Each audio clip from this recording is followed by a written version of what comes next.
कि बड़ा बड़ाई ना कर, बड़ा ना बोले मोल, हीरा मुख से ना कहे, लाख टका मेरा मोल। ऐसा ही एक हीरे जैसा हमारा चौहान वंश है। जालोर के चौहान वंश, ऐसा माना जाता है कि अगर राजस्थान का गौरवशाली इतिहास पढ़ रहे हो और उसके अंदर अगर जालोर के चौहान वंश शामिल नहीं किया जाए तो राजस्थान का इतिहास एक अधूरा सा लगता है। वास्तव में देखा जाए तो जालोर के चौहान वंश से ही हमारी क्या वीरता, बलिदान और त्याग की कहानियां स्टार्ट होती है। कैसे होती है और क्यों?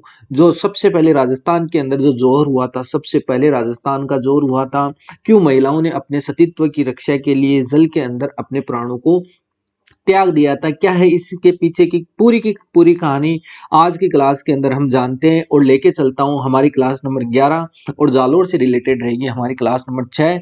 आज की क्लास के अंदर हम चौहान वंश है वो पूरा कंप्लीट कर लेंगे। कल हम चौहान वंश से रिलेटेड जितने भी क्वेश्चन है उनकी हमारी क्लास रहने वाली है। तो चलते हैं, करते हैं आज की शुरुआत। मैं लक्की जहांगीर आप सभी लोगों का स्वागत करता हूं आपके अपने YouTube channel GK with lucky में। करते हैं शुरुआत और भगवान श्री गणेश का सबसे पहले स्मरण करते हैं, लगाते हैं, लगा लीजिए श्री गणेशाय नमः। क्योंकि जब भी कोई शुभ कार्य करेंगे तो क्या करेंगे? गणेश जी को याद करेंगे। श्री गणेशाय नमः। अब शुरुआत करते हैं। शुरुआत करने से पहले वही हमारा पुराना फंडा, क्या 5 मिनट और 5 मिनट फटाफट रिवीजन, फटाफट रिवीजन। क्योंकि राजस्थान के अंदर, अगर राजस्थान की हिस्ट्री के अंदर अगर आप लोगों को पकड़ बनानी है और वो सारी चीजें याद करनी है तो आप लोगों को क्या रिवीजन होना अत्यंत आवश्यक है। करते हैं कल की क्लास की रिवीजन। 5 मिनट लगेगी, 5 मिनट तो नहीं, आज तो 2-3 मिनट के अंदर मैं समाप्त कर दूंगा। क्या कल से स्टार्ट करते हैं। कल सबसे पहले हमने क्या पढ़ रहा था? रणथंभौर के चौहान वंश पढ़े। सिर्फ आप लोगों को सुनना है, कान में ईयरफोन लगा के आपके नोट सामने रखें। चौहान वंश हमने पढ़ा था। रणथंभौर के चौहान वंश की जो स्थापना करी थी वो गोविंद राज ने करी थी 1194 ईस्वी के अंदर। इनके कुल देवी के बारे में पढ़ा था हमने, शाकंभरी माता। इनके पिता का नाम पृथ्वीराज चौहान था या पृथ्वीराज तृतीय के नाम से जिनको जाना जाता है। इनकी माता का नाम हीरा देवी था। इनके अंदर अब चलते हैं। रणथंभौर के बाद में हमने इनके अंदर पढ़ा था कि हमीर देव चौहान कौन थे? हमीर देव चौहान थे। हमीर देव चौहान के बारे में हमने पढ़ा था 1282 से लेकर 1301 तक इनका शासनकाल था। इनकी माता का नाम था हीरा देवी और पिता का नाम था जय सिंह या जैत्र सिंह, जिनका कार्यकाल 1250 से लेकर 1282 तक 32 वर्षों तक इन्होंने शासन किया था। इसी की याद के अंदर हमीर सिंह ने क्या है, रणथंभौर के अंदर 32 खंभों की क्या बनाई थी? छतरी बनाई थी। इतना हमने पढ़ा था। उसके बाद इनकी पत्नी का नाम रंग देवी भी था। इनके भाई का नाम बीरमदेव और सुल्तान था। इनकी पुत्री का नाम था पद्मा या देवल था। ये इनके दरबारी कवि विश्व रूपम थे। इन्होंने पुस्तक लिखते थे श्रृंगार हार के नाम से पुस्तक लिखते थे। इनका कवि था विजादित्य। इनके गुरु का नाम राघव देव। और चौहानों का कर्ण किसे कहा जाता था? इन्हें ही कहा जाता। इन्होंने एक यज्ञ करवाया था, अश्वमेध यज्ञ के समान इन्होंने क्या करवाया था? 9 कोटि यज्ञ करवाया था। उसके बाद हमने थोड़ा आगे बढ़े थे। हमने दिल्ली के समकालीन देखा था कि कौन कौन थे। तो अलाउद्दीन खिलजी और जलालुद्दीन खिलजी इनके समकालीन थे। जलालुद्दीन खिलजी ने 1291 में और 92 में आक्रमण किया, लेकिन जाहिन दुर्ग के आक्रमण करने के बाद ये क्या हुआ था कि रणथंभौर को जीत नहीं पाए। इसलिए जलालुद्दीन खिलजी ने कहा था कि मैं ऐसे 10 दुर्गों को मुसलमान की एक दाढ़ी के बाल के बराबर भी महत्व नहीं देता। उसके बाद हम चलते हैं कि उसके बाद बारी आती है कि एक क्यों आक्रमण करना चाहता था। एक तो ये साम्राज्यवादी नीति का था, दूसरा जलालुद्दीन खिलजी के हार का बदला लेना चाहता था, तीसरा मेन कारण मैंने आप लोगों को एक कहानी बताई थी कि इधर से क्या लौट रही थी तो उसको लूटने का काम किसने किया था? जालोर वालों ने किया। उसके बारे में मैं आज पूरा विस्तार से बताऊंगा। उसके बाद ये आगे जाके रणथंभौर के अंदर किसने शरण ली थी? उल्गू खां और नुसरत खां, और एक तरफ से मोहम्मद शाह और केबरू। तो इनके बीच में झड़प हो जाती है तो मोहम्मद शाह और केबरू शरण लेते हैं और उल्गू खां और नुसरत खां वहां पर आके अलाउद्दीन खिलजी के कान भर देते हैं और उसके बाद ये आक्रमण करते हैं। उसके बाद ये क्या करते हैं? आक्रमण करते। इतनी सारी कहानी बताने के बाद मैंने आप लोगों को बताया था कि आक्रमण हुआ। फिर 11 जुलाई 1303 के अंदर हमीरदेव और अलाउद्दीन खिलजी के बीच में आक्रमण हुआ है। हमीरदेव के दो गद्दार ही बोल सकते हैं, 2 गद्दार सेनापति थे, रणमल और रत्तीपाल। इन्होंने दरवाजे वो गुप्त रास्ते भी बता दिए थे, लेकिन क्या है फिर भी क्या है अलाउद्दीन खिलजी वो जीत नहीं पाया। ये वापस लौट गया था। हमीरदेव जीत की खुशी में इतना मदमोहत हो गया था, इतना पागल हो गया था कि इसके जो सैनिक थे इन्होंने क्या किए थे? मुगलों के झंडे उठाकर क्या है महल की तरफ दौड़ना शुरू किया था। जब महल से जब उन रानियों ने देखा कि यहाँ तो मुगलों की सेना आ रही है, इसलिए उन्होंने क्या कर लिया था? फिर फिर क्या कर लिया था इन्होंने, जोहर कर लिया था। ये कब की बात है, सन 1303 की बात है। अब इनसे पहले कौन, इनसे पहले भी तो कोई ना कोई जोहर करेगा, तो वही कौन है, जालोर के चौहान वाल। उसके बाद राजस्थान का प्रथम जोहर कौन सा होता था, यही हुआ था 1301 के अंदर। कौन सा हुआ था, 1301 के अंदर पद्म तालाब में कूदकर क्या हो गए थे इन्होंने, उन रानियों ने प्राण त्याग दिए थे। प्रथम राजस्थान का प्रथम जोर कौन सा था, यही था। प्रथम जोर कौन सा था, यही। अमीर खुसरो ने कहा था खजाइन उल फुतमी की आज कुफ्र का गढ़ क्या हो गया है, इस्लाम का गढ़ बन गया। हमें जानकारी के स्रोत भी मैंने आप लोगों को बताया था कि हमीर महाकाव्य नयनचंद्र सूरी द्वारा, हमीर रासो सारंगधर जोधराज कवि महेश द्वारा, हमीर चंद्रशेखर द्वारा, हमीर राचड़ा राज रूपक ने लिखी थी, रूप परीक्षा विद्यापति गौड़ ने लिखी थी, हमीर देवरा दूल्हा खेमा भट्ट ने लिखा था, हमीर पद्य काव्य सुरता देव ने लिखा था, और रणघाटी नगर काव्य किसने लिखा था, बीरम देव ने लिखा था। अब चलते हैं हम, इतना कल हमने पढ़ लिया था, अब चलते हैं हम जालोर के चौहानों की ओर, जानते हैं इनकी कहानी, इनका इतिहास और कहां से इनकी शुरुआत हुई थी। लगा लीजिए जालोर के चौहान वंश, ऊपर ही ऊपर लगा लीजिए, यहाँ पर जालोर के चौहान।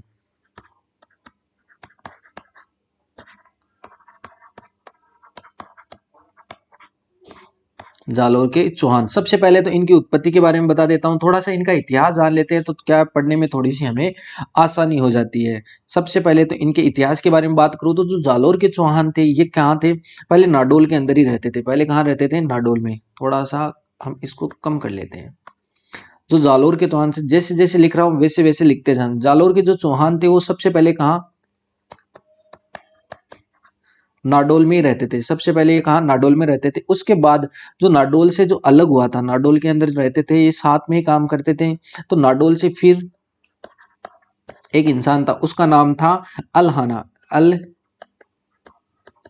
अलहाना नाम का एक इंसान था। ये यहां से नाडोल से क्या चला गया था, ये गुजरात चला गया था। ये कहां चला गया था, गुजरात चला गया था। और गुजरात में ये सामंत के रूप में कार्य करने लग गया, सामंत के रूप में कार्य करने लग गया। फिर गुजरात में भी इसका मन नहीं भरा, तो गुजरात से कहाँ आता है, वापस राजस्थान के अंदर प्रवेश करता है। और कहाँ पर आ जाता है, ये जालोर। ये आदमी कहाँ आता है वापस, गुजरात से कहाँ आता है वापस, जालोर आता। और जालोर के अंदर किसका शासक था, परमारु का। जालोर में किसका शासक था, परमार। और जो परमार जिस वंश का शासक था, उसका जो शासक था उसका क्या नाम था, कुंतपाल। उसका क्या नाम था,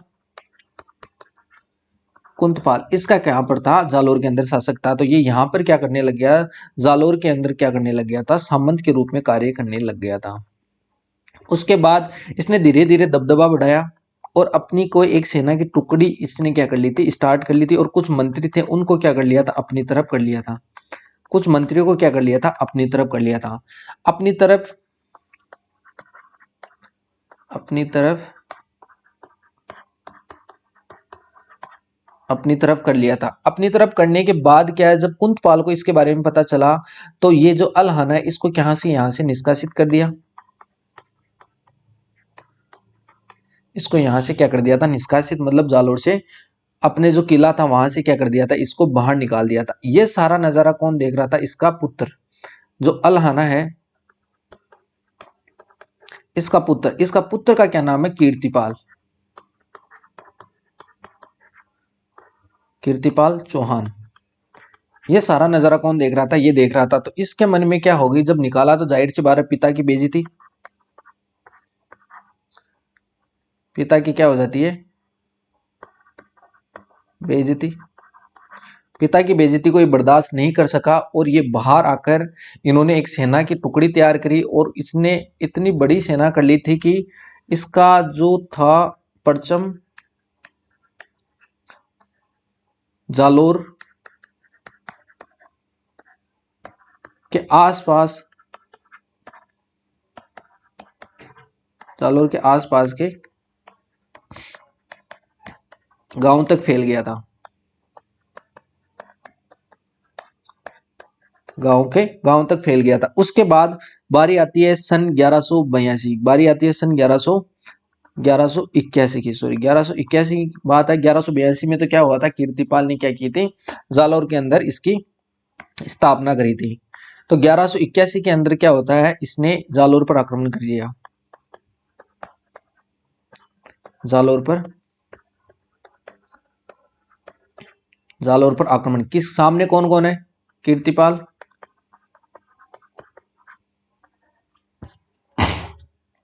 और कीर्तिपाल के सामने कौन है? कीर्तिपाल और कीर्तिपाल के सामने कौन है? जो जालोर का उस समय शासक था, कौन था? कुंतपाल। क्या था?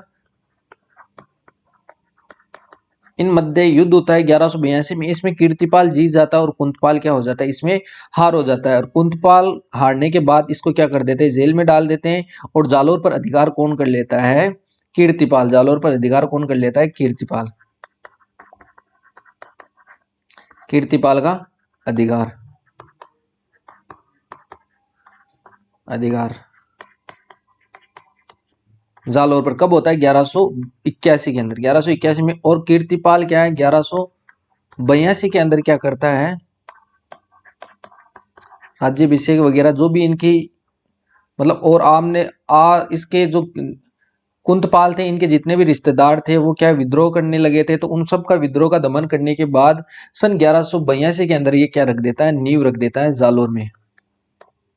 परमाणु को हटाकर जालोर में नींव रख देता है। और जालोर के अंदर जो संस्थापक है वो कौन है? वो है कीर्तिपाल। तो जालोर के जो चौहानों का संस्थापक कौन हो गया? कीर्तिपाल। तो जो एक नंबर पे हमारा राजा आएगा वो कौन है? कीर्तिपाल। कीर्तिपाल ने क्या जालोर के अंदर सबसे पहले नींव रखी थी चौहानों की। अब कीर्तिपाल के बारे में हम थोड़ी बातें और लिख लेते हैं कि इसको इतनी ही उपाधियां या इसने कुछ और भी महान कार्य किए गए। तो सबसे पहले तो इसको उपाधियों के बारे में लिख लेते हैं। उपाधियों के बारे में, इसको एक उपाधि है वो जो एग्जाम की दृष्टि से इंपॉर्टेंट है। इसको उपाधि है किंतु एक महान शासक।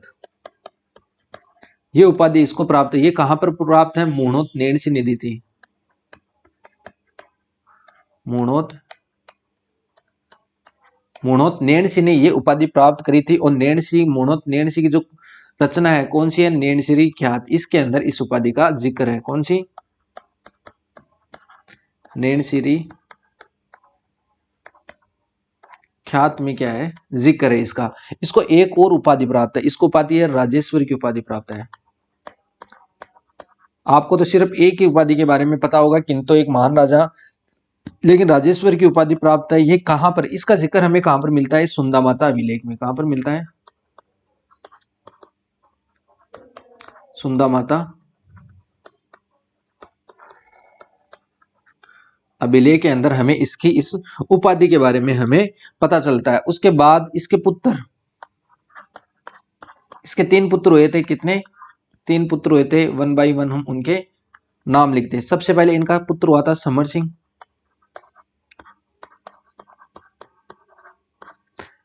एक नंबर समर सिंह। 2 नंबर पे हुआ था उदय सिंह। 2 नंबर पे हुआ था उदय सिंह।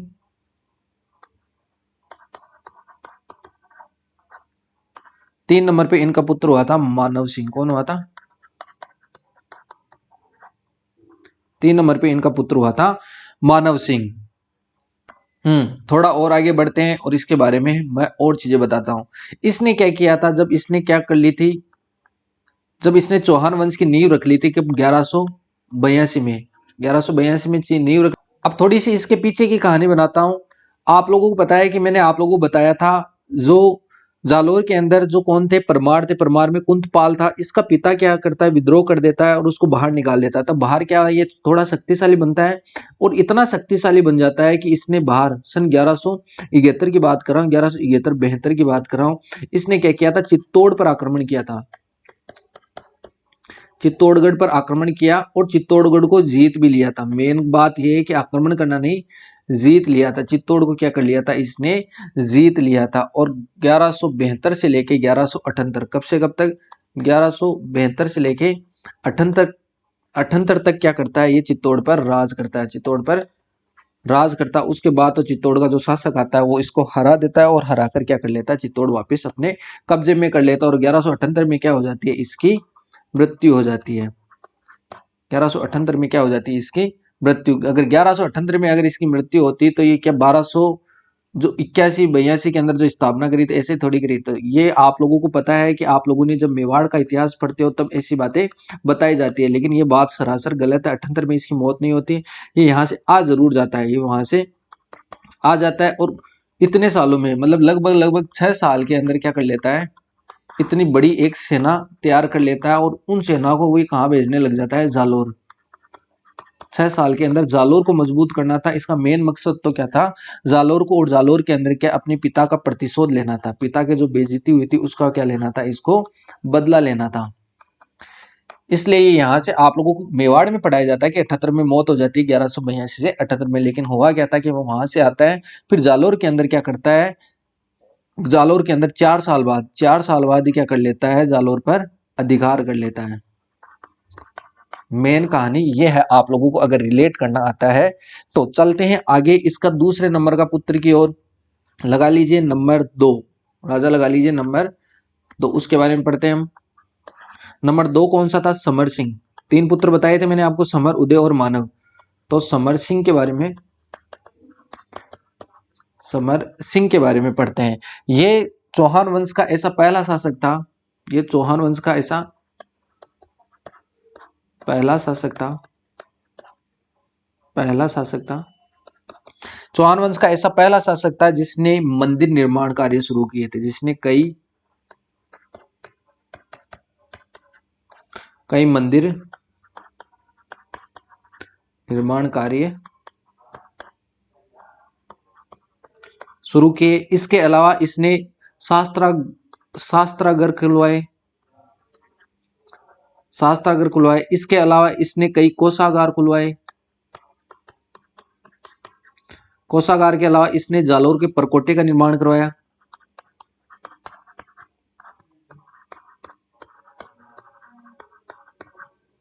इसने जालोर के परकोटे का निर्माण करवाया था। अब उसके समर सिंह की क्या थी, एक पुत्री, समर सिंह की एक पुत्री थी। आप लोगों को देखो इतिहास से रिलेट कैसे करते हैं, ध्यान से देखना। अगर कल की क्लास आप लोगों ने ध्यान से देखी है तो बताता हूं। इसके एक पुत्री थी, इनके एक पुत्री थी, उस पुत्री का नाम था लीला देवी। लीला देवी का जो विवाह हुआ था, लीला देवी का जो विवाह हुआ था वो किसके साथ हुआ था, ध्यान से देखना, गुजरात के राजा, और उस राजा का क्या नाम है,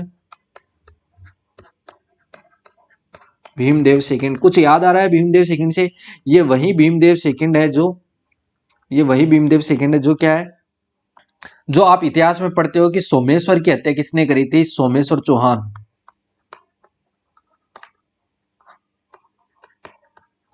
सोमेश्वर चौहान की हत्या किसने करी थी, भीमदेव सेकंड ने। ये वही था जो इसकी पुत्री थी। अब चलते हैं थोड़ा सा और आगे, उसके बाद नंबर आता है 3। 3 नंबर पे कौन आता है, समर सिंह आ गया। अब समर सिंह का भाई बैठता है गद्दी पर, कौन, उदय सिंह। उदय सिंह थोड़ा सा बढ़ेंगे धीरे धीरे, देखो अभी आएंगे हमारे जो वीर वीर योद्धा तो अभी बाकी है। उदय सिंह आता है। उदय सिंह ने शासक काल किया था कि 1204 से लेके 1257 तक, 1257 तक इसका उदय सिंह का शासन काल था। इसने क्या किया था, इसने राज्य का विस्तार किया,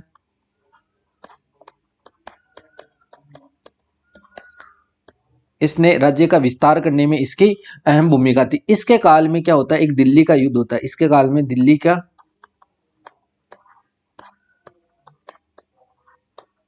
इसके काल में क्या होता है, दिल्ली का युद्ध होता है। और दिल्ली का युद्ध अगर मेवाड़ देखा जाए तो इस टाइम पे मेवाड़ के अंदर कौन शासक था, मेवाड़ के अंदर अगर आप लोगों को याद है तो मेवाड़ हम अभी शुरुआत करने वाले हैं 1-2 दिन के अंदर, तब मैं पढ़ाऊंगा। इसके समकालीन था जेतर सिंह, इनके समकालीन था जेतर सिंह। और एक तरफ ये और एक तरफ जेतर सिंह। जेतर सिंह भी ऐसा था कि अपने टाइम का ये सबसे महान योद्धा था। इस टाइम में जब जालोर के अंदर जो चौहान वंश भी थे उस टाइम पे क्या था, जेतर सिंह महान योद्धा था।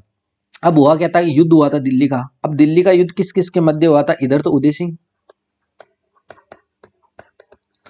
और उधर से जो दिल्ली का जो शासक जिसने हमला किया था वो कौन था, दिल्ली का आराम, दिल्ली का आराम शाह। दिल्ली का कौन था, आराम शाह। इन दोनों के मध्य युद्ध होता है और ये युद्ध कौन जीत जाता है, उदय सिंह जीत जाता है और आराम शाह की हार हो जाती है। इस युद्ध ने उदय सिंह का मनोबल थोड़ा और बढ़ा दिया और इसने क्या कर लिया था, नाडोल पर कब्जा। इसने क्या कर लिया था, नाडोल पर कब्जा कर लिया था। इसके पुरखों की जमीन हो गई नाडोल, तो क्योंकि ये नाडोल से ही निकले थे, नाडोल से गुजरात गए थे, फिर गुजरात से वापस आए थे, जो अहलाना था वापस आया था। इसने जालोर के सामंत के रूप में कार्य किया था, फिर वहां से निकाल दिया गया, फिर कीर्तिपाल ने जालोर जीता था, तो इसने नाडोल पर भी क्या कर लिया था, वापिस नाडोल पर भी कब्जा, इसने वापस क्या कर लिया था, नाडोल पर भी कब्जा कर लिया था। फिर जब नाडोल पर कब्जा कर लिया तो इसकी सेना थोड़ी सी क्या हो गई, बड़ी हो गई, तो इसने क्या किया, फिर मंडोर की तरफ चढ़ाई कर दी। इसने क्या किया,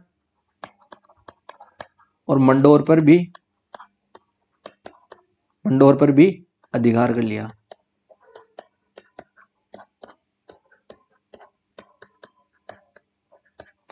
जब सेना बड़ी हो जाती है तो क्या लालसाई भी क्या हो जाती है, बड़ी हो जाती है। लेकिन बाद में 1206 के अंदर क्या करता है, लेकिन बाद में 1206 अब दिल्ली किसके हाथ में आ गई, इल्तुतमिश के हाथ में।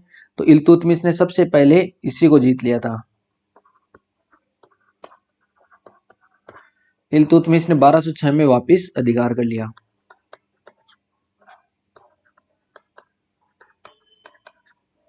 इल्तुतमिश ने वापस किस पे, मंडोर पर अधिकार कर लिया। इसने बाड़मेर को भी जीत लिया था। इसने क्या किया था, बाड़मेर। विजेता भी कौन माना जाता है, उदय सिंह। और ये एक अच्छा रणनीतिज्ञ था। वो कैसे था, वो अभी बताता हूं एक कहानी के माध्यम से। एक अच्छा रणनीति एक अच्छा रणनीतिज्ञ था। कैसे था, ऐसे इसकी एक कहानी बताता हूं। इसकी क्या थी नजर, गुजरात पर थी। इसकी नजर किस पे थी, गुजरात पर। इसकी नजर थी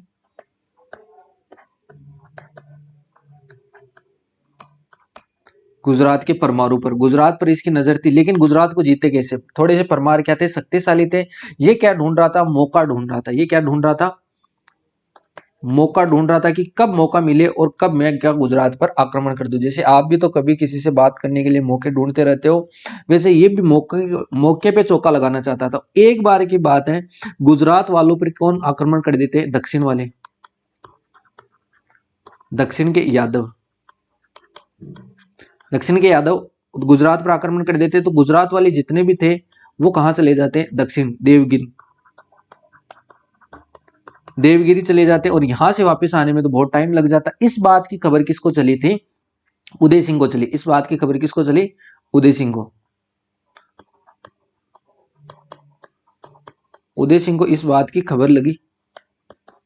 इसने तुरंत खत लिखा। खत कहां जाना चाहिए, मेवाड़।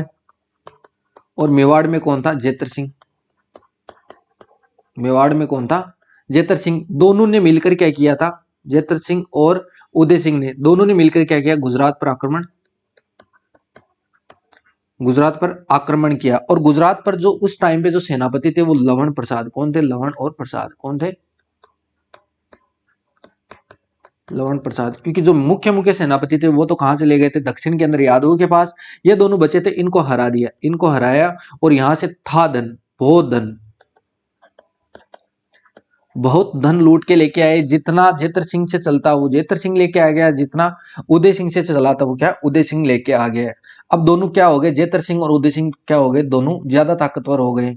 अब इसके अंदर जब जेतर सिंह और उदय सिंह ज्यादा ताकतवर हो गए, तो उदय सिंह से क्या हुआ था, थोड़ी ताकत और बढ़ गई, थोड़ी सी क्या हो गई, इसकी लालसाई और बढ़ गई। तो इल्तुतमिश पे वापिस हमला किया। इसने क्या किया था, मंडोर पर वापिस हमला किया। मंडोर पर वापिस हमला किया। और एक तरफ कौन है, उदय सिंह। और एक तरफ कौन है, इल्तुतमिश। इस युद्ध में क्या हो जाता है, इल्तुतमिश की हार हो जाती है, उदय सिंह की जीत हो जाती है। और मंडोर पर क्या कर लेता है, ये क्या कर लेता है, वापिस अधिकार कर लेता है। तो ये है उदय सिंह की कहानी। उदय सिंह के जस्ट बाद चलते हैं चाचिक देव की ओर। उदय सिंह के जस्ट बाद इन्हीं का पुत्र आता है चाचिक देव। ये भी एक महान योद्धा था। लगा लीजिए 4 नंबर, चचिक देव, चच्चिका देव या चाचिक देव ऐसे बोलते हैं इतिहास के अंदर, चचिक देव या चाचिका देव, ऐसा इनके नाम है। इनका कार्यकाल रहता है 57 से 82, 1257 से 82 क्या रहता है इनका, 1257 से 82 रहता है। इन्होंने भी क्या किया था, अपने पिता के नक्शे कदम पर चलकर क्या किया था, इन्होंने राज्य का विस्तार किया। राज्य के विस्तार में अहम भूमिका, राज्य के विस्तार में इन्होंने क्या की थी, अहम भूमिका निभाई थी और अपने पिता के ही क्या करे थे, नक्शे कदम पर चले थे। अपने पिता के नक्शे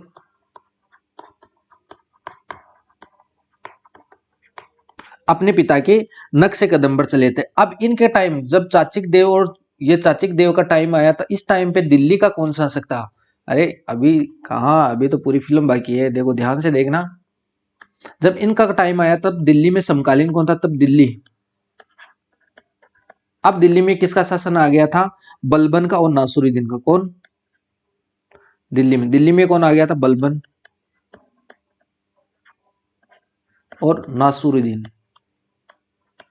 कुतुबुद्दीन, कुतुबुद्दीन ने जो छोड़ा था वो कौन था, इल्तुतमिश ने कुतुबुद्दीन, और कुतुबुद्दीन का ये इल्तुतमिश का पुत्र कौन था, नासुरुद्दीन। इसका अधिकार आ गया था और बलबन का अधिकार मेन तो ये था। तो इन्होंने क्या किया था, वापिस जो मंडोर पर आक्रमण किया था, तो इन्होंने क्या किया था, वापिस इन्होंने क्या, मंडोर को छीनने के लिए किस पर आक्रमण किया, मंडोर छीनने के लिए, मंडोर छीनने के लिए वापिस किस पर, चाचिक देव पर आक्रमण किया। किस पे, चाचिक या चाचिक का देव पर आक्रमण किया। दोनों आमने सामने। अब इसके अंदर जाहिर सी बात है जीत किसकी होगी, आप लोग सोचिए, तब तक मैं चिन्ह लगाता हूं, तब तक आप लोग सोच ले किसकी जीत हुई और इनकी क्या हो जाती, इसके अंदर बुरी तरह से हार हो जाती। इस जीत के अंदर इनको एक उपाधि प्राप्त है। जीतते ही सबसे पहले काम ये है कि जीतते ही क्या उपाधि ले लो, महाराजा धीराज की उपाधि। कौन सी, महाराजा, महाराजा धीराज की उपाधि किसने प्राप्त है, इन्हें प्राप्त है। इसके बाद चलते हैं चाचिक देव के पुत्र की ओर, इनके बाद चलते हैं चाचिक देव के पुत्र की ओर। लगा लीजिए 5 नंबर, 5 नंबर। इन्हीं के पुत्र थे सामंत सिंह। कौन थे,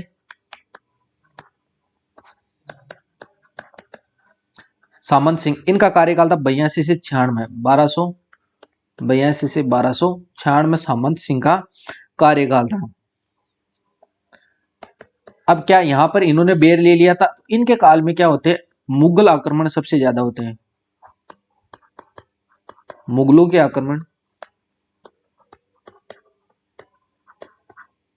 मुगलों के आक्रमण क्या होते हैं, सर्वाधिक। क्योंकि इनके जो दादा थे और इनके पिता थे उन्होंने क्या ले लिया था, इनसे बेर ले लिया था। तो जाहिर सी बात है दिल्ली फिर से आक्रमण करेगी। अब दिल्ली में अब की बार कौन आ गया, इस टाइम पे सामंत सिंह के टाइम पे कौन आ गया था दिल्ली पे, खिलजी वंश। और खिलजी वंश में कौन था दिल्ली पे, जलालुद्दीन खिलजी। कौन था, जलालुद्दीन खिलजी था। इसने आक्रमण किया वापस, इसने क्या किया था वापस, क्यों, क्योंकि ये भी क्या चाहता था, वापस मंडोर चाहता था। और इसको पता था कि अगर जालोर को अगर वश में कर लेंगे तो पूरा का पूरा जो हमारा पश्चिम जो भारत, जो पश्चिम राजस्थान है वो क्या हो जाएगा, मेरे वश में हो जाएगा। तो इसने क्या किया था 1191 में, 1191 में इसने आक्रमण किया।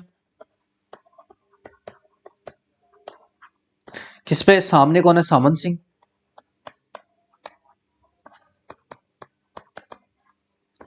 क्या किया था, जो जलालुद्दीन है इसने आक्रमण किया था 1291 में।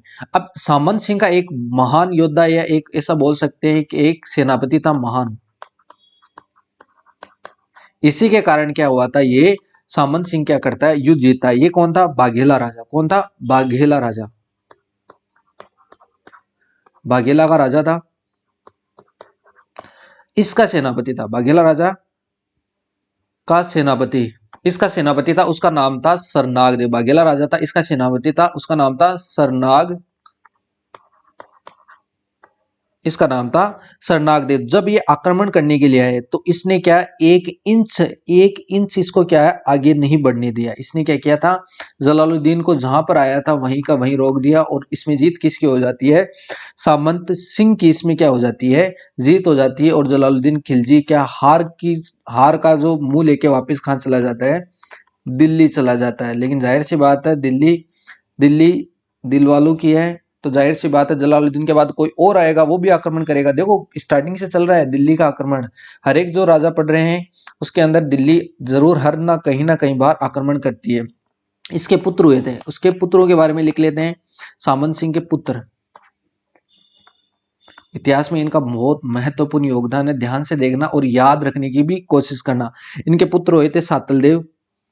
कौन हुए थे, सातल देव, सोनगरा, इसके अलावा सोमदेव, सातल देव, सोमदेव, इसके अलावा कानड़ देव। आ गया हमारा वीर योद्धा कानड़ देव, मुछोला मालदेव,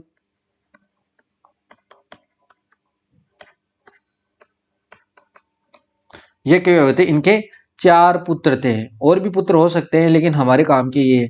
जो सातल देव और सोमदेव, इनको क्या सिवाना की जागीर मिली थी, इनको क्या सिवाना की जागीर मिली। और कानड़ देव को क्या दे दिया था, जालोर। कानड़ देव को क्या दे दिया था, जालोर। कानड़ देव को मिल गई। लावारिस कौन रह गया, मुछोला मालदेव। तो जाहिर सी बात है जो भी मुछोला मालदेव के मन में क्या होगी, ईर्ष्या। ईर्ष्या किसके प्रति हो गई थी, कानड़ देव के प्रति क्या हो गई, ईर्ष्या ने इसने जन्म ले लिया था। चलते हैं कहानी में और आगे बढ़ते हैं और अब इन महान महान योद्धाओं की तरफ कि कौन जो सातल देव और जो सोमदेव थे इनका क्या काम था, और जो कानड़ देव थे ये क्या थे, इनकी कहानियां पढ़ते हैं। लगा लीजिए नेक्स्ट कौन सा नंबर का, 6 नंबर का, 6 नंबर का हमारा योद्धा। लगा लीजिए 6 नंबर कानड़ देव, लगा लीजिए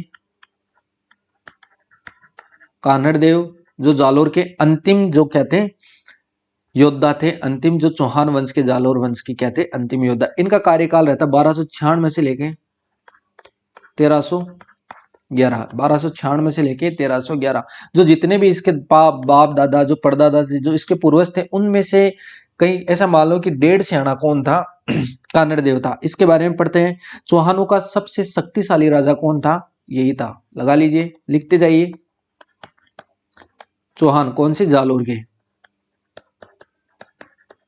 सबसे शक्तिशाली। सोचो सबसे शक्तिशाली, इससे पहले भी जो शक्तिशाली हुए थे इसका मतलब उनसे भी ज्यादा शक्तिशाली था। तो सबसे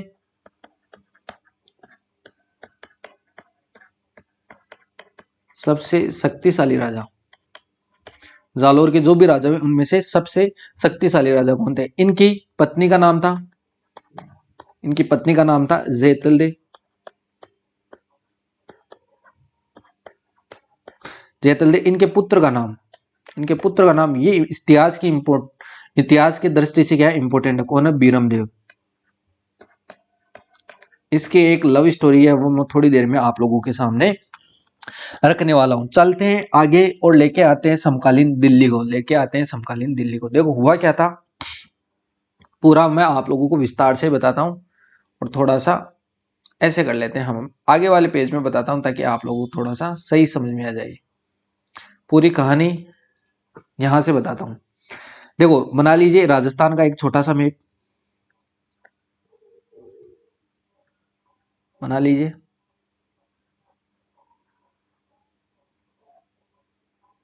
ऐसे कुछ हमारा राजस्थान है, ऐसा कुछ हमारा राजस्थान ऐसा दिखता। आप लोगों को यही मानना है ये राजस्थान है। यहां पर क्या है, दिल्ली। अब दिल्ली में कौन किसका शासक है, इसके समकालीन किसका शासक दिल्ली में, एके का, मतलब अलाउद्दीन खिलजी का। अब यहां पर हुआ क्या था, देखो अलाउद्दीन ने क्या किया था, 1100 अलाउद्दीन ने यहां पर क्या है गुजरात, और यहां पर कौन सा मंदिर है, सोमनाथ। यहां पर अलाउद्दीन ने क्या की थी, अपनी सेना भेजी थी, अपनी सेना भेजी थी कहां, सोमनाथ को लूटने के लिए। तो सोमनाथ को लूट लिया, और जो सेना भेजी थी उस सेना के अंदर इसके 4 सेनापति थे। क्या थे? 4 सेनापति। उनके नाम लिख लीजिए, फिर मैं इनके शॉर्ट फॉर्म आपको ऊपर लिखा दूंगा। इनके जो सेनापति थे, कल भी मैंने आप लोगों को बताया था, आज मैं फिर से आप लोगों को बता देता हूं। इनके जो सेनापति थे वो कौन थे? उल्गू खां और नुसरत खां कौन थे? उल्गू प्लस नुसरत, ये एक तरफ थे, मतलब सेनापति एक जैसे, और मोहम्मद शाह और केबरू और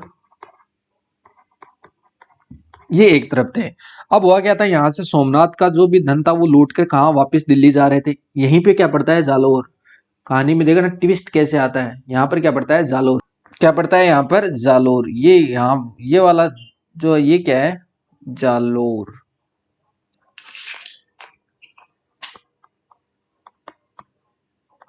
यहाँ पर जालोर है। यहां से क्या जा रहे थे आगे इधर से, और यहां पर क्या था? रणथंबोर।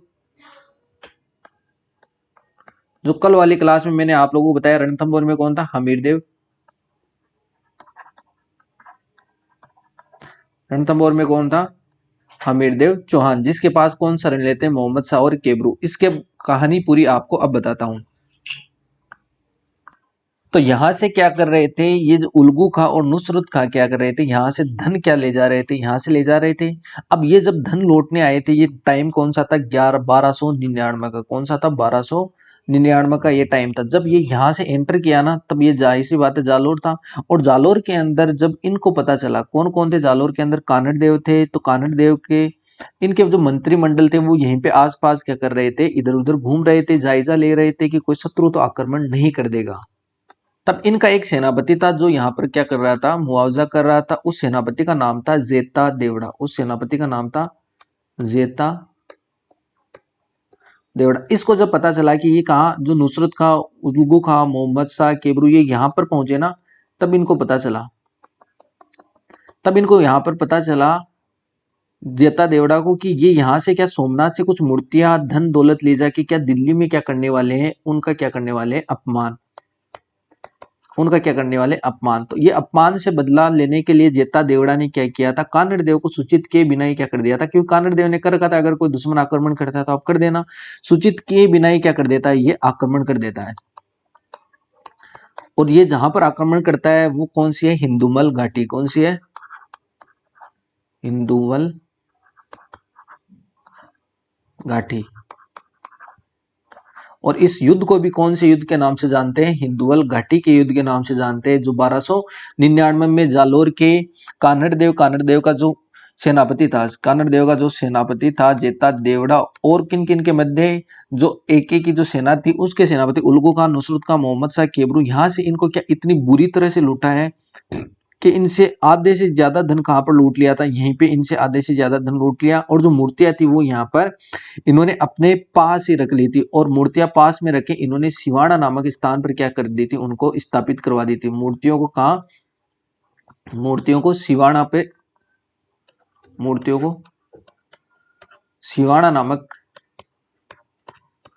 स्थान पर क्या करवा दिए थे? उन्हें स्थापित करवा दी थी। अब इसके बाद मैंने कल आप लोगों को इसके आगे की कहानी सुनाई थी। यहाँ पर तो क्या हो गई, अब इसका मतलब क्या हो गया? एके से क्या ले लिया इन्होंने?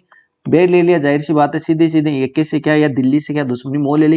यहाँ पर आगे गए तो उल्गू खां और नुसरत खां, मोहम्मद शाह, केबरू ये क्या यहाँ पर लड़ने लग गए। बीच में जब पहुंचे तो इनसे क्या हो गई? झड़प हो गई। तो इसके अंदर क्या हो गया? मोहम्मद शाह और केबरू तो कहाँ चले गए थे? हमीर देव की शरण में चले गए थे। उसके बारे में कल मैंने आप लोगों की इसकी पूरी कहानी बताई थी। फिर इनमें से बच्चे कौन थे? उल्गू खां और नुसरत खां। कौन थे? उल्गू खां और नुसरत खां। ये यहाँ पर पहुंचे, इन्होंने पूरा का पूरा वृत्तांत सुनाया। वृत्तांत किसको सुनाया था? अलाउद्दीन को, कि ऐसी ऐसी हड़प हो गई थी वहां पर, और यहाँ से हमारा जो धन था वो कौन लूट लिए थे? जालोर के चौहान। और इससे पहले यहाँ पर और जो मोहम्मद शाह और वो कहाँ पर रह गए थे? रणथंबोर। तो इतनी सारी बातें हो गई थी। तो इन्होंने, मैंने कल बताया था, कान भर दिए थे। तो इसके पहले इन्होंने क्या किया था? रणथंबोर पर आक्रमण करवाया था। यहाँ पर इनकी बुरी तरह हाल हो गई थी, सेना बेहाल हो गई थी। और ये बात है जो मतलब रणथंबोर पर जो आक्रमण करवाया था वो कौन सी बात है? सन 1301 की बात थी। सन 1301 की बात थी। यहाँ पर रणथंबोर पर आक्रमण करवाया। फिर यहाँ पर क्या होता है? जल जोहर होता है। जल जोहर पहला, राजस्थान का पहला जोहर कहाँ पर होता है? यही होता है। हमीर देव और इनकी पत्नी ने इनकी पत्नी ने क्या किया था, जोहर किया था। और इनकी जो पुत्री थी पद्मा, उन्होंने भी क्या किया था, पद्म तालाब में कूद कर क्या करी थी, अपने प्राणों का, अपना सतीत्व की रक्षा करने के लिए क्या कर दिए थे, प्राणों का बलिदान दे दिया था। ये कल बात मैंने आप लोगों को बताई थी। उसके बाद टाइम बीतता गया, इन्होंने क्या है, फिर एके ने क्या चित्तौड़ की तरफ रुख किया। इन्होंने क्या, चित्तौड़ की, इनको तो बाद में देखेगी जालोर। तो चित्तौड़ के अंदर 1303 के अंदर क्या होता है, चित्तौड़ में 1303 के अंदर भी क्या होता है, इन्होंने आक्रमण किया था। और चित्तौड़ में कौन था, राणा रतन सिंह और उनकी पत्नी कौन, पद्मनी। इन्होंने क्या किया था, जोहर 1303 में। राजस्थान का दूसरा जोहर कौन सा था, 1303 का, जो चित्तौड़ में होता। पहला कौन सा हुआ था, रणथंभौर में, दूसरा ये, और तीसरा नंबर का जोहर कौन सा है, जालोर वाला। इसकी कहानी अब थोड़ी सी आगे चलते हैं और मैं कहानी के बारे में आगे बताता हूं आपको। आगे चले, थोड़ा सा आगे चलते हैं। तो जाहिर सी बात है, अब बारी आती है चित्तौड़, जालोर पर वापिस क्या आक्रमण की, जालोर पर आक्रमण, जालोर पर आक्रमण की बारी आती है। लेकिन कान्हड़ देव जो कान्हड़ देव है, जो जालोर का जो शासक है, वो क्या था, थोड़ा सा बुद्धिमान व्यक्ति था, बुद्धिमान और धीरवान व्यक्ति था, बुद्धिमान व्यक्ति था ये। यहां से एके ने क्या की थी, एक सेना भेजी थी। और सेना किसके, अगर जालोर पर आक्रमण करना है तो कोई कमाल का आदमी होगा जालोर पर, तो कमाल के आदमी को भेजा था। कमाल का कौन सा, कमाल के आदमी को यहाँ पर क्या भेजा था, आक्रमण करने के लिए जालोर पर भेजा था। कमालुद्दीन को बोला, तो कमालुद्दीन ने कहा कि अभी मेरे को नहीं, अभी किसको मौका मिलना चाहिए, अभी तो मेरा जो भाई है उसे मौका मिलना चाहिए। तो 1305 की बात है।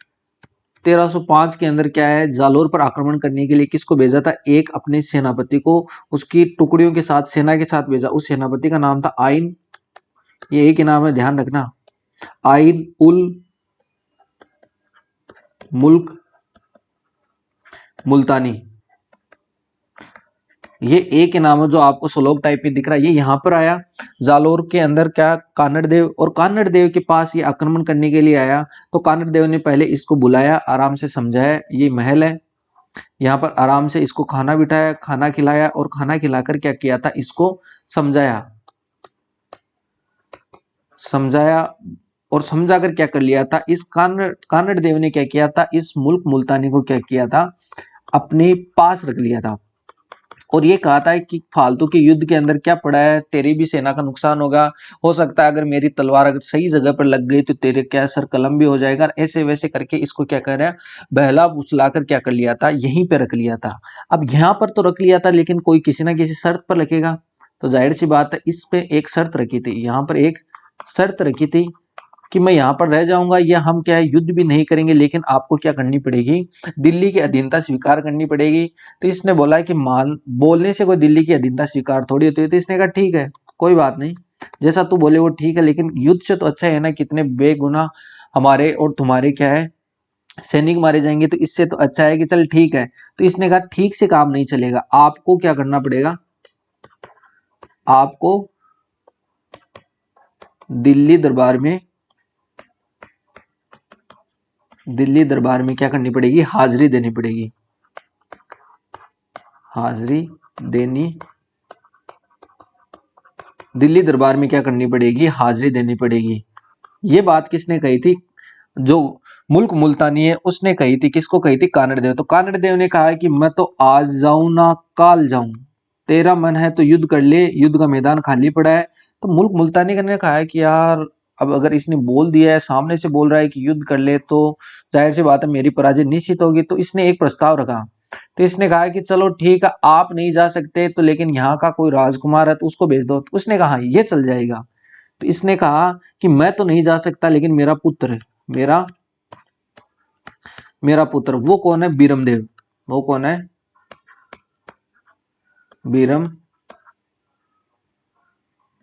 बीरमदेव। ये कहा जाएगा, दिल्ली दरबार में जाता रहेगा 12-6 महीने में एक आध बार, और दिल्ली दरबार में क्या लगा लेगा, हाजिरी लगाकर वापिस आ जाएगा। ये किसने कह दिया, और ये शर्त मंजूर हो गई थी, ये शर्त मंजूर हो गई थी। उसके बाद अब आती है प्रेम कहानी, किसकी, बीरमदेव और फिरोजा की कहानी। कैसे चलते हैं दिल्ली दरबार की ओर, दिल्ली की ओर, और वहां पर मैं आप लोगों का पूरा एक घटनाक्रम है वो बताता हूं कि क्या वास्तव में घटना घटित हुई थी और कैसे क्या हुई थी, युद्ध के बारे में ठानी गई थी। देखो दिल्ली दरबार है, दिल्ली पर यहाँ कौन बैठा है, एके।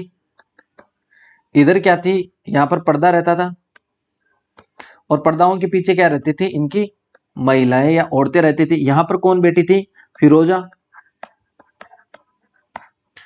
फिरोजा, फिरोजा कौन थी, अलाउद्दीन की पुत्री, अलाउद्दीन की पुत्री। और यहां पर कौन बैठी थी, चिमना। ये कौन थी, अलाउद्दीन की पत्नी, अलाउद्दीन की पत्नी। और इधर कौन बैठे रहते थे, उनके मंत्रिमंडल। इधर भी कौन बैठे रहते थे, मंत्रिमंडल। और ये क्या था, मेन एंट्रेंस दरबार था, ये मेन क्या था, एंट्रेंस गेट।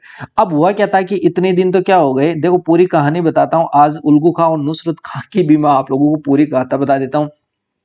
हुआ क्या था कि उल्गू खां और नुसरत कहा गया है कि दिल्ली में जब भी कोई अलाउद्दीन अगर आक्रमण करने के लिए भेजता था तो 1000 दिनारी, जो मलिक काफूर था, मलिक काफूर से पहले क्या भेजता था, इन्हीं को भेजता था। तो इतने महान योद्धा थे कि इनके चक्कर के अंदर जैसे मोहम्मद शाह, मोहम्मद शाह, और इधर कौन बैठते थे, केबरू, और इधर कौन बैठते थे, उल्गू और नुसरत। ये चारों आपस में क्या थे, दोस्त थे। अब इनकी बहादुरी का किस्सा सुनकर कौन खुश हो गई थी, चिमना। चिमना खुश हो गई थी कि भाई मोहम्मद शाह और केबरू बहुत अच्छा युद्ध के अंदर वीरता दिखाते हैं, और क्या अलाउद्दीन को हमेशा क्या दिलाते हैं, जीत दिलाते हैं। इसमें चिमना ने भी एक दो बार इसकी प्रशंसा कर दी, तो मोहम्मद शाह क्या यहाँ से मुंडी घुमाकर क्या एक बार दो बार चिमना को देखने लग गया। चिमना को भी क्या हो गया, मन ही मन में क्या हो गया था, मोहम्मद शाह क्या हो गया था, अच्छा लगने लग गया। अब बार बार अगर गर्दन घुमा के देखा गया तो जाहिर सी बात है गर्दन में दर्द हो जाएगा। तो इसने मोहम्मद, और इधर से उल्गू खां और नुसरत खां देख रहे थे, इधर से ये देख रहे थे कि हाँ भाई यहाँ कोई ना कोई क्या है, खिचड़ी पक रही है। इसलिए इन्होंने, इनको भी पता चल गया, तो ये दोस्त है तो चल कोई बात नहीं, दोस्त दोस्त है तो चोर चोर है मोशे रे भाई, तो चोर चोर है मोशे रे भाई। तो इसने कहा कि यार दोस्ती का फर्ज निभाने का टाइम आ गया, तो एक काम कर, मैं तो तेरी जगह बैठता हूँ और तू क्या है, मेरी जगह बैठता, कि मेरे को सामने से जो दृश्य है वो क्या है, सही सही दिखाई दे जाए। तो जब आमने सामने बैठेंगे तो क्या है, थोड़ा सा देखने के अंदर क्या रहेगी हमारी, अच्छी रहेगी। अब जगह चेंज हो गई, इधर वाले इधर हो गए, इधर कौन हो गए, मोहम्मद, और इधर कौन हो गए, केबरू, और इधर कौन हो गए, नुसरत, और इधर उल्गू खां। इनको पता चल गया, इनको इनके बारे में। अब अलाउद्दीन अगले दिन दरबार में आया, तो अलाउद्दीन ने पूछा अरे ये क्या हो गया, ये जगह चेंज कैसे कर ली। तो इन्होंने कहा कि महाराज हमें बहुत दिन हो गए एक एक जगह बैठते हुए, इसलिए हमने सोचा कि हम जगह चेंज कर ले। लेकिन जगह चेंज करने का मुख्य कारण क्या था, मोहम्मद शाह की नजर सीधी यहाँ पर किस पे पड़ रही थी, चिमना पे पड़ रही थी, और चिमना की भी सीधी नजर कहाँ पर पड़ रही थी, यहाँ पर। और यहाँ पर अलग ही खिचड़ी पकने लग गई थी। और इस खिचड़ी के बारे में मैंने आप लोगों को कल बता दिया था कि चिमना और मोहम्मद शाह की, तो ऊपर अगर मैं आप लोगों को, अगर ऊपर वाली स्लाइड में अगर ले जाके दिखाता हूं तो आप लोगों को पता चल जाएगा क्या, कि इसके अंदर यहाँ पर जो मोहम्मद शाह और जो केबरू ने जो शरण ली थी यहाँ पर, इसी के कारण ली थी कि जो उल्गू खां और नुसरत खां ने क्या कहा था, कि उन्होंने कहा था कि हम एक एक को जाके तुम्हारी और चिमना के बारे में पूरी बात बता दे देंगे। मोहम्मद शाह को पता चल गया है कि अब अलाउद्दीन जिंदा नहीं छोड़ने वाला, तो हमीर देव के पास शरण लेते हैं।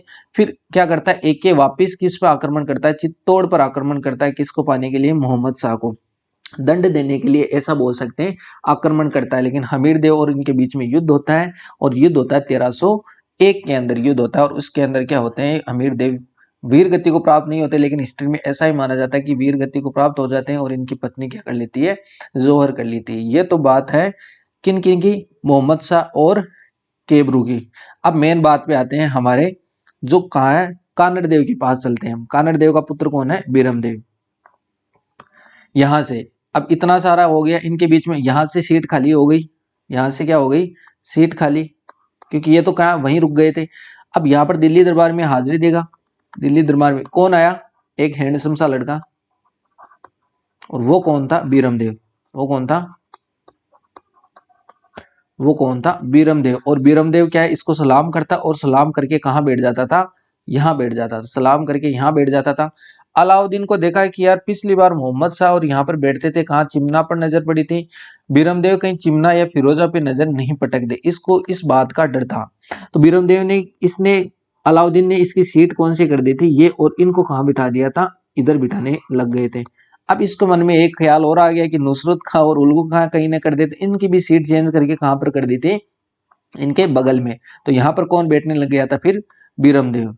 अब बीरमदेव की तो सीधी नजर नहीं पड़ती, लेकिन क्या है, चिमना की तो नहीं, लेकिन क्या है, फिरोजा की अब की बार किस पे नजर पड़ गई थी, बीरमदेव पे नजर पड़ गई थी। और बीरमदेव पर फिरोजा की पहली नजर में पड़ते ही क्या हो गया, पहला प्यार हो गया बीरमदेव से, पहला पहला प्यार हो गया। बीरमदेव को नहीं पता था कि इधर खिचड़ी क्या पक रही है। चिमना ने, फिरोजा ने चिमना को कहा कि वो लड़का मेरे को अच्छा लगता है। चिमना ने कहा चुपचाप बैठी रहे, तेरे अगर बाप को पता चला मैं तो ऐसी थी, तू भी अगर ऐसी निकल गई तो हम दोनों का क्या है, सर कलम कर देगा। तो क्या कर देगा, सर कलम कर देगा। फिरोजा ने कहा कि अब्बू मेरे से बहुत ज्यादा प्यार करते हैं, मैं जो भी अब्बू को कहूंगी वो मेरी बात मान लेंगे। तो उसने कहा कि अभी सही टाइम नहीं आया, पहले तू बीरमदेव से बात करके देख ले कि हाँ भाई वो अगर राजी होता है तो ही तू अपने बब्बू से बात करना। तो अब चलते हैं उन दोनों के बीच के अंदर क्या वार्तालाप हुई उसके बारे में आप लोगों को बताता हूँ। एक दिन क्या हुआ कि वापिस वही रूटीन था इसका, तो वही रूटीन था, क्या वापिस आता और वापिस आता कहाँ पर, दिल्ली दरबार में। और क्या है, अलाउद्दीन को क्या करता, प्रणाम, और प्रणाम करके क्या बैठ जाता अपनी सीट पर।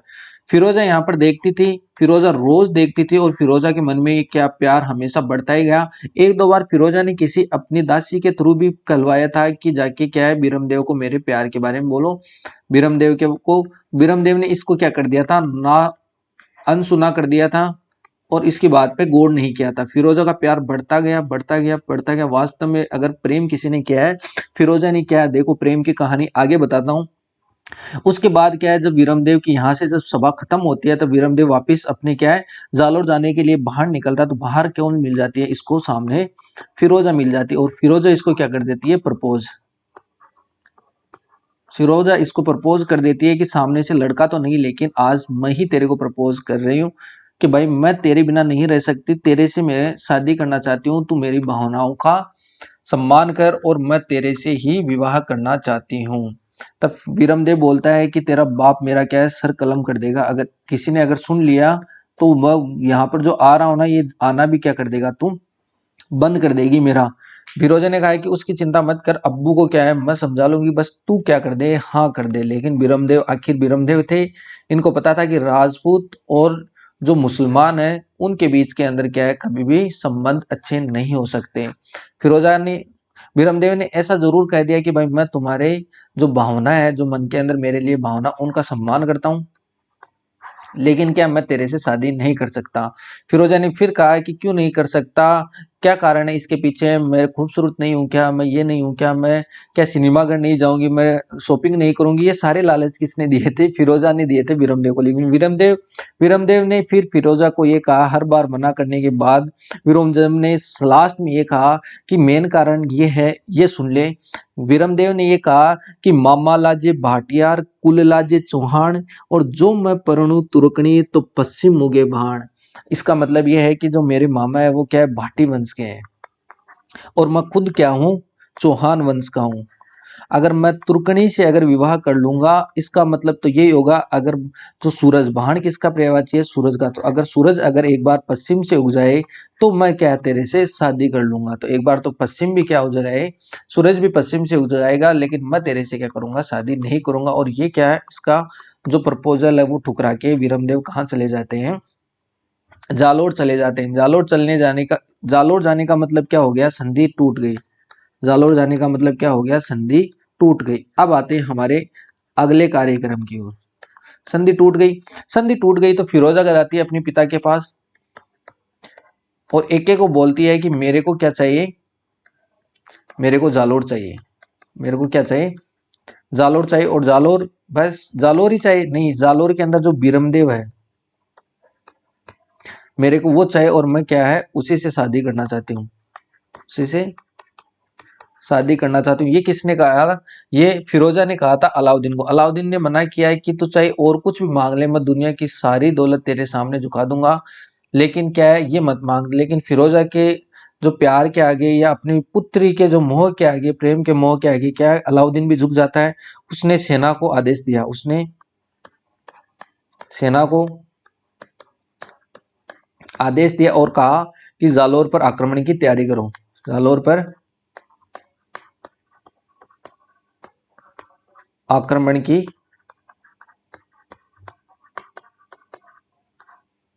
तैयारी करो। इधर उधर क्या है, उधर बीरमदेव पहुंचकर उसको अपने पिता कानड़देव को क्या है पूरी बात बताता है।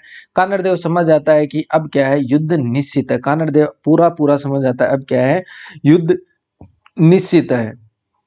अब युद्ध निश्चित है इसका मतलब यहां से दिल्ली से सेना निकली, दिल्ली से सेना रवाना हुई और रवाना हुई। अब इससे पहले मैं आपको बताता हूं कि जालोर नहीं है क्या, जालोर को जीतने से पहले क्या आपको सिवाना जीतना पड़ेगा। कैसे वो बताता हूं अभी। ऐसे देखो, वापिस वही राजस्थान का हम एक ऐसा कुछ नक्शा टाइप में बनाते हैं, उसमें आप लोगों को शायद थोड़ा बहुत सही समझ में आ जाए। ऐसा हमारा कुछ राजस्थान का नक्शा है। देखो जहां पर जालोर स्थित है ना, इस जालोर में घुसने से पहले यहां पर आता है सिवाना। पहले क्या आता है, सिवाना, जालोर, और यहां पर क्या आता है, सिवाना आता है, यहां पर जालोर। जब इधर क्या है, दिल्ली। अब जब दिल्ली से जब सेना आएगी, दिल्ली से क्या आएगी, सेना। तो दिल्ली पर जब सेना आएगी तो सेना क्या है, जालोर में घुसने से पहले इनको क्या जीतना पड़ेगा, सिवाना जीतना पड़ेगा। तो अब जालोर पर जो इसने युद्ध करने के लिए जो एक सेनापति तैयार किया था एके ने, वो अब बात देखो 1305 में तो कब भेजा था, जब उसको मुल्क मुल्तानी को रख लिया था। लेकिन अब किसकी बारी है, जब जालोर पर आक्रमण करेगा या सिवाना पर आक्रमण करेगा तो कोई कमाल का आदमी करेगा। सन है 1308 और किसको रखा था, जो सेनापति जो चूज किया था वो कौन था, कयाम उल मुल्क मुल्तानी, तो वो था। अब यहां पर क्या है, कमाल का आदमी है तो कमालुद्दीन गुर्ग। कौन है, कमालुद्दीन गुर्ग को क्या बनाया था, सेनापति, और यहां पर आक्रमण करने के लिए इसको भेजा था कि तू चल और तेरे पीछे पीछे मैं आता हूं। यहां से जब ये आया तो इसने क्या किया था, सिवाना सबसे पहले इसको। अब ये यहां पर आया तो इसको जालोर पर तो बाद में अधिकार करना था। सबसे पहले इसने किस पर आक्रमण किया था, सिवाना पर आक्रमण किया था। सबसे पहले किस पर आक्रमण किया था, सिवाना पर। और सिवाना पर मैंने आपको थोड़ी देर पहले जब हम पढ़ रहे थे उसके अंदर दो ऐसे महान योद्धाओं के नाम बताए थे। कौन कौन, सातलदेव और कौन थे, सोमदेव। कौन था, ये किनके भाई थे, ये कानड़देव के भाई थे। और इनको क्या मिला था, सिवाना का क्या मिला था, दुर्ग मिला था। और ये भी महान योद्धा थे। और इन्हीं के क्या हुआ था, सातलदेव की पत्नी थी, सातलदेव की, उसके नाम था मेणादेव। क्या नाम था, सातलदेव की पत्नी का क्या नाम था, मेणादेव। अब हुआ क्या था कि जो इनका सेनापति था, जो सातलदेव और कानड़देव, जो सोमदेव था, इनका सेनापति, इनके जो सेनापति थे वो कौन थे, भांवला और पंवार। भांवला भी बोल सकते हैं या बाहेल भी बोल सकते हैं। कौन था, भांवला पंवार, भांवला पंवार नाम का सेनापति। इधर कौन हो गया, ये इनके मध्य क्या होता है, युद्ध होता है। अब कमालुद्दीन गुर्ग ने क्या किया था, इसको क्या कर लिया था, अपनी साइड में कर लिया था, अपनी साइड में कर लिया था। क्या, लालच में आकर कि क्या सिवाना जीतकर हम क्या कर देंगे, इसको तेरे सुपुर्द कर देंगे, तू हमें बस गुप्त रास्ते बता दे कि सिवाना किले के अंदर कैसे घुसा जा सकता है। उसके बाद जो होगा वो देखा जाएगा। और हम क्या तेरे को क्या दे देंगे, सिवाना का क्या बना देंगे, हम तेरे को राजा बना देंगे। इधर सातलदेव को समझ में आ गया कि भांवला पवार इसमें मिल गया है। तो इन्होंने क्या बड़ी वीरता के साथ युद्ध किया। युद्ध के अंदर क्या कमालुद्दीन की जीत हो जाती है और ये क्या हो जाते हैं, वीर गति को प्राप्त हो जाते हैं। ये क्या हो जाते हैं, वीर गति को प्राप्त हो जाते हैं। और मेणादे ने क्या कर लिया था, यहाँ पर जोहर कर लिया था। मेणादे ने क्या कर लिया था, यहाँ पर जोहर कर लिया था। इन पर अधिकार कर लिया। अधिकार करने के बाद ये इन्होंने क्या कर लिया था, वीर गति को प्राप्त हो गए। तो फिर क्या हो गए, जोहर हो गया। तो राजस्थान का जो 3 नंबर का जोहर है वो कौन सा है, सिवाना का। राजस्थान का तीसरा जोहर कहां पर हुआ था, सिवाना का हुआ था। अब सिवाना में कौन रहने लगे, और उसके बाद कमालुद्दीन ने क्या किया था, इस भांवला पवार को भी मार दिया था। राजस्थान का कितना दुर्भाग्य है कि इन्होंने अपने ही लोगों ने क्या किया है, राजस्थान के साथ गद्दारी की है। इसी के कारण राजस्थान को एक खामियाजा भुगतना पड़ा। अगर अपने साथ होते तो राजस्थान आज किसी के बाप के सामने नहीं झुकने वाला था। लेकिन भांवला पवार जैसे ऐसे लोगों से क्या हो गया, रणमल और रत्तीपाल, जहां पर मैंने आप लोगों को यहाँ पर रणथंभौर पढ़ाया था कि डबल आर पढ़ाया था, रणमल, और इनकी वजह से क्या राजस्थान के आज ये उस टाइम पे थोड़ी दुर्दशा हुई थी, लेकिन आज अगर देखा जाए तो आज भी ऐसे कई हैं जो अंदर ही अंदर राजस्थान को क्या कर रहे हैं, खोखला कर रहे हैं। बढ़ते हैं हमारी क्लास की ओर, आगे आगे बताता हूँ। उसके बाद क्या होते हैं, कमालुद्दीन कहाँ पर, अब सिवाना पर कौन राज करने लगे, कमालुद्दीन। अब ये क्या है, थोड़ी क्या है, जालोर पर आक्रमण करता है, लेकिन जालोर, इसकी इतनी हिम्मत नहीं थी कि अकेला क्या कर ले जालोर पर आक्रमण। यहाँ पर बेटे बेटे इसने कितने 2 से 3 साल बिता दिए थे। इसने लगभग ऐसा मतलब 2 से 3 साल क्या है, जालोर को जीतने के लिए क्या कर दिए थे, यहाँ पर खर्च कर दिए थे। वहां पर अलाउद्दीन परेशान हो गया था कि इतना टाइम हो गया और अभी तक क्या है, जालोर पर विजय प्राप्त नहीं हुई। जब इसको खत लिखा तो इसने बोला कि भाई सिवाना तो जीत लिया, तो सिवाना कहाँ से आ गया। अभी इसने, अलाउद्दीन ने कहा कि ये कहाँ से आ गया, ये भांवला पवाड़ था इसलिए सिवाना आ गया, नहीं तो सिवाना भी हाथ से जाने वाला था। तो इसने कहा तो अब क्या करेगा, तब तो जालोर पर विजय प्राप्त करने की कोशिश कर रहा हूँ 2 साल से, लेकिन अभी तक तो कुछ हाथ लगा नहीं है। तो इसने वापस संदेश लिखा और अलाउद्दीन ने कहा कि तू रुक, मैं आता हूँ, तू रुक, मैं आता हूँ। तो पीछे से कौन आता है, अब अलाउद्दीन आता है। नेक्स्ट पेज के अंदर बता देता हूँ मैं आप लोगों को। यहाँ पर राजस्थान,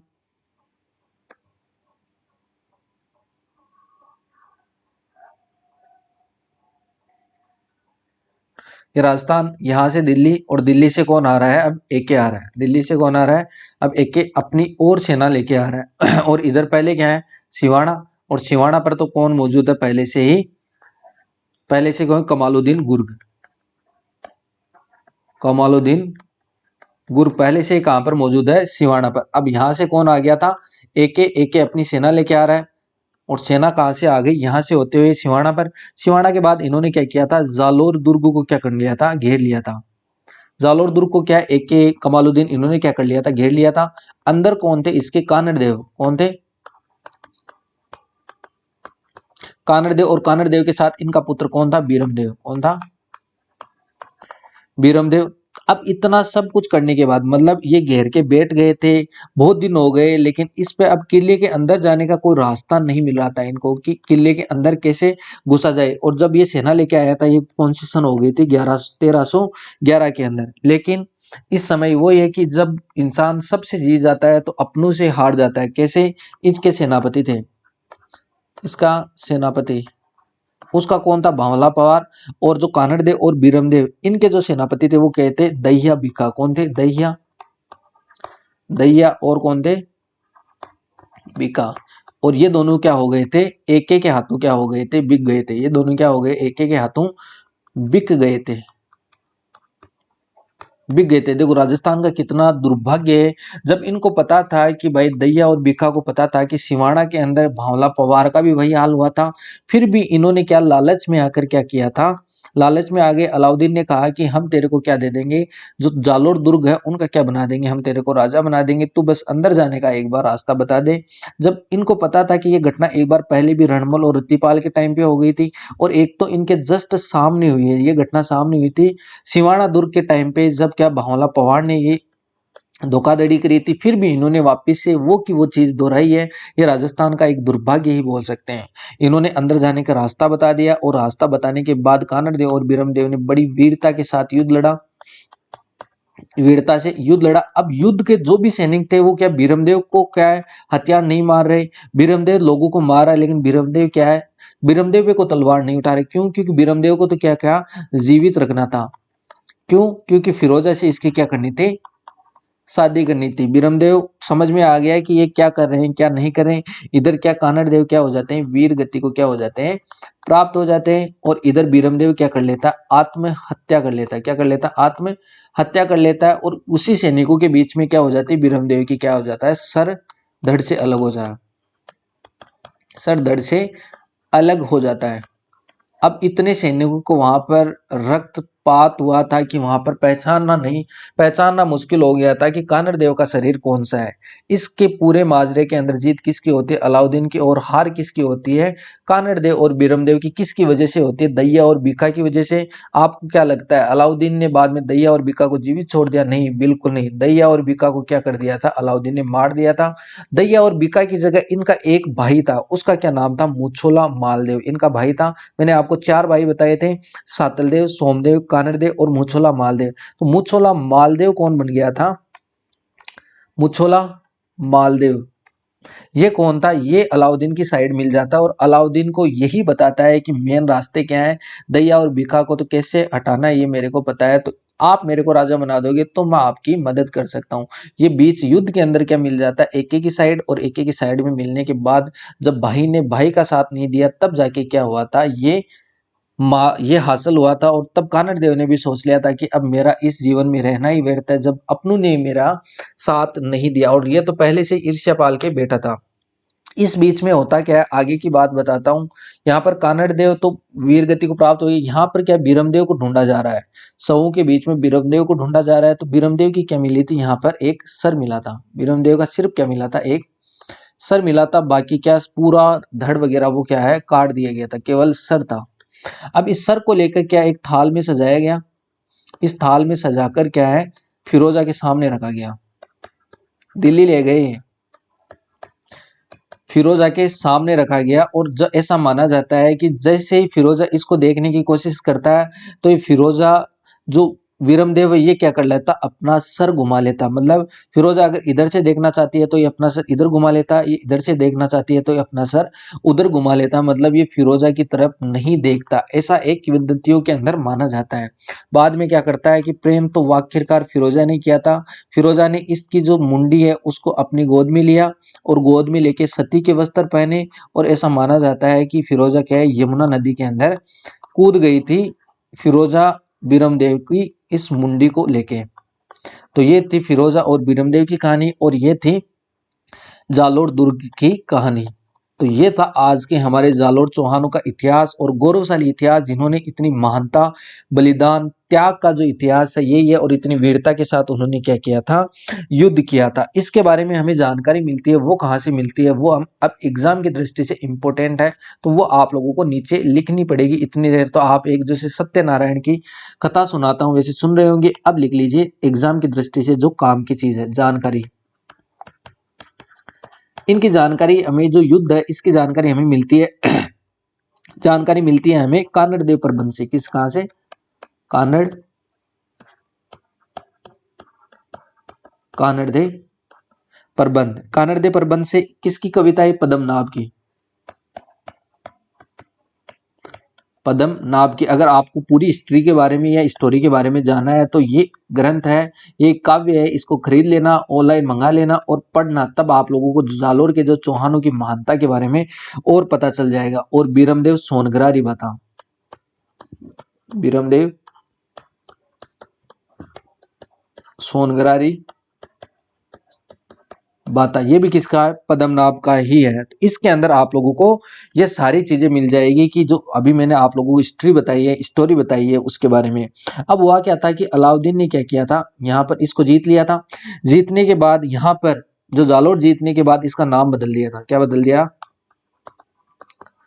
नाम बदल दिया। जालोर जीतने के बाद इसका नाम क्या लग दिया था, जलालाबाद, जलालाबाद। और सिवाना को जीतने के बाद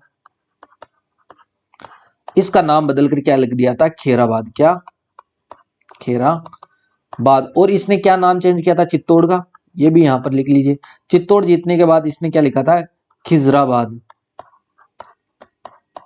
जो इसके पुत्र का नाम था खिजर खां। इसके ये जीतने के बाद इसने जलालाबाद ने यहाँ पर इसने अलाउद्दीन ने क्या एक मस्जिद का निर्माण कराया, वो कौन सी है, अलाई मस्जिद का निर्माण, कौन सी, अलाई मस्जिद का निर्माण करवाया था। मस्जिद कौन सी, अलाई,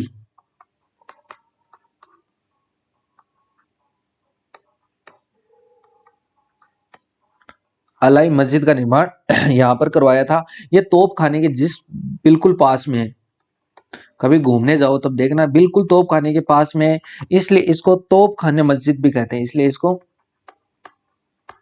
तोप खाना मस्जिद भी इसको कहते हैं। तो ये थी पूरी हमारी जालोर की चौहानों की कहानी। आज की क्लास आप लोगों को कैसी लगी कमेंट बॉक्स में जरूर बताना। मिलते हैं कल की क्लास के अंदर, जिसके अंदर हम जालोर वंश के जितने भी क्वेश्चन थे वो करने वाले, और इन क्वेश्चनों के माध्यम से आप लोगों को पता चल जाएगा कि पूरा का पूरा जो भी चौहान वंश है, चौहान वंश के बारे में आप लोगों को उन क्वेश्चनों के माध्यम से पूरी और थोड़ी सी पकड़ आप लोगों की अच्छी हो जाएगी। तो आज के लिए इतना ही, मिलते हैं अगले वीडियो में, तब तक जय हिंद जय भारत।